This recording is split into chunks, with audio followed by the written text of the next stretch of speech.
चौथे एपिसोड पे ह्यूंग अपने ही घर पे भूख हड़ताल पे बैठा दिखता है क्योंकि उसकी माताश्री उसकी शादी किसी और से करवाना चाहती थी।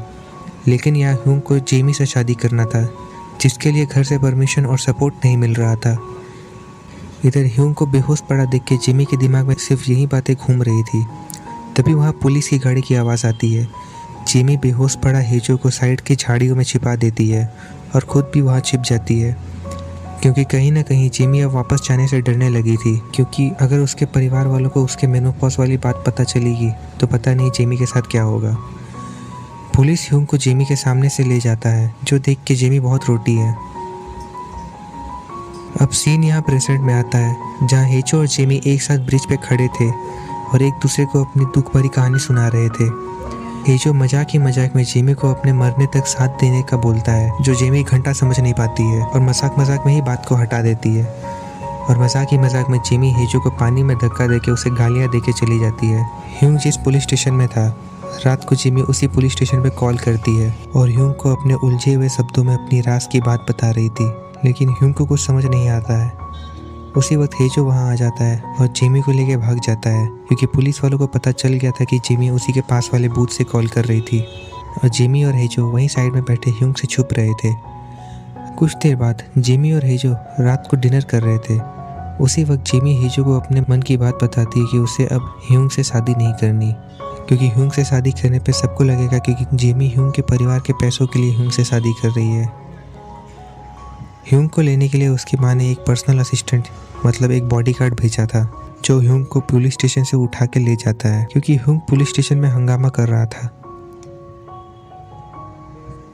ह्यूंग की माँ अब जेमी को ढूंढने के लिए पुलिस वालों को हटवा देती है, क्योंकि ये न्यूज़ लीक ना हो जाए कि ह्यूंग के शादी वाले दिन ही दुल्हन किडनैप हो गई। अब जेमी को ढूंढने के लिए अब ह्यूंग की माँ भी जाएगी। हेजो और जेमी डिनर करके वहाँ से निकल जाते हैं। रात को ह्यूंग का बॉडीगार्ड जॉन उसे एक फाइल देता है, जिसमें हेजो और जेमी की रिलेशनशिप वाली तस्वीरें थी। कुछ देर बाद ये फाइल देखते देखते ही ह्यूंग को उस पुलिस वाले की बात याद आती है, जब उस पुलिस वाले ने कहा था कि अक्सर इस केस में लड़का लड़की प्यार में भाग जाते हैं। लेकिन ह्यूंग इतना ढीठ था कि अभी तक अपनी सीट पे लड़ा था कि जेमी सिर्फ उससे प्यार करती है, उसी से शादी करना चाहती है, क्योंकि जेमी को पाने के लिए ह्यूंग ने कितने पापड़ बेली थे, यहाँ तक कि जेमी को प्रेग्नेंट भी डिक्लेयर कर दिया था, जिसकी वजह से ही तो जेमी की माँ शादी के लिए मान गई थी। जॉन रात को ह्यूंग के साथ चला जाता है फिर से जेमी को ढूंढने के लिए। इधर हेजो और जेमी अगले पापा कैंडिडेट से मिलने के लिए बुसान जा रहे थे। अब 5 लोगों के लिस्ट से एक डिस्क्वालीफाई हो चुका था, अब बाकी 4 कैंडिडेट बच गए।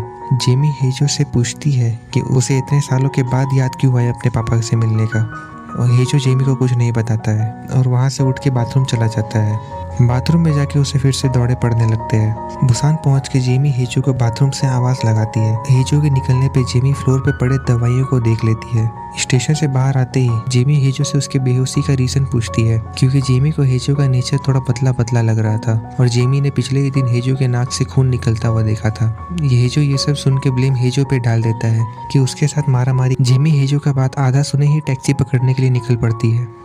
ह्यूंग को हेजो और जेमी के एड्रेस का पता चल चुका था कि वो दोनों बुसान में हैं, जिसके पीछे पीछे जॉन ह्यूंग को लेके निकल पड़ता है। जेमी और ह्यूंग बुसान में बहुत सारी शॉपिंग करते हैं और एंजॉय करते हैं। इसी बीच कारी ह्यूंग को वॉइस मैसेज करके सब कुछ बता देता है कि उसका लफड़ा एक चिलसोंग नाम के गैंगस्टर के साथ हो गया है, और हेजो को वार्न भी कर देता है कि अपनी जान बचाना है तो भाग लो यहाँ से, नहीं तो वो गुंडे उनके माँ बहन एक कर देंगे। शॉपिंग के दौरान हेजो जेमी को एक जूता खरीद के देता है, जिसकी वजह से जेमी बहुत खुश हो जाती है और बड़े ही मजे में उछल कूद करती है। हेजो को जेमी को देख के फिर से उससे प्यार होने लगता है।